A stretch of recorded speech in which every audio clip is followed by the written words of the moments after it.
అదేవిధంగా వారికి నాకు అత్యంత సన్నిహిత సంబంధాలు. ఒక మంచి మిత్రుడు అధ్యక్ష మాగంటి గోపీనాథ్ గారు. 2014 సంవత్సరంలో నేను రెండవసారి శాసనసభ్యుడిగా, మాగంటి గోపీనాథ్ గారు మొట్టమొదటి శాసనసభ్యుడిగా ఈ సభలో మొట్టమొదటి తెలంగాణ రాష్ట్ర శాసనసభలో కలిసి పనిచేయడం జరిగింది.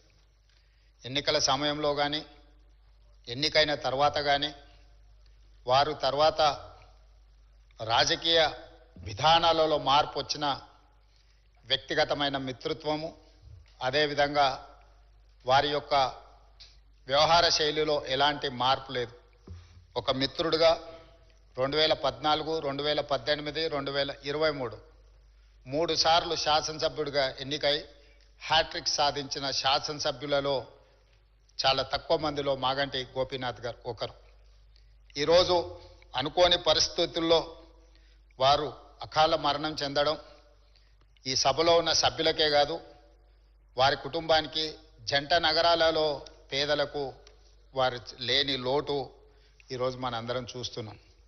జూన్ 8న వారు మరణించడం జూబ్లీహిల్స్ నియోజకవర్గ ప్రజలకు తీరని లోటు.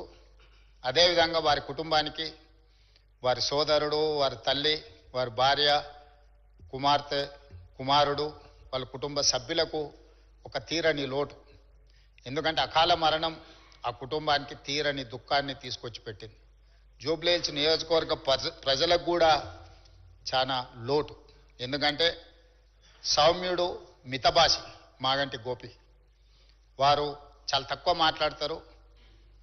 చూడడానికి క్లాస్ లీడర్గా కనిపించిన మాగంటి గోపీనాథ్ ఒక మాస్ లీడర్. జూబ్లీహిల్స్ ప్రాంతంలో ఉండే, ఆ నియోజకవర్గంలో ఉండే బస్తీలలో పేదలతో వారికి ఉన్న సన్నిహిత సంబంధాలే, రాజకీయాల పరిస్థితులు ఆటుపోట్లు ఉన్న 3 సార్లు శాసనసభ్యుడిగా ఎన్నికై ఆ ప్రాంత ప్రజలకు వారు సేవలు అందించడం జరిగింది.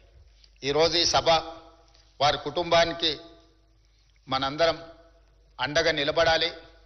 అదేవిధంగా వారి ఆత్మకు శాంతి చేకూరాలి. అలాంటి అరుదైన ప్రజాసేవలో ఉన్న ప్రజాప్రతినిధులు కోల్పోవడము మనందరికీ తీరని లోటు.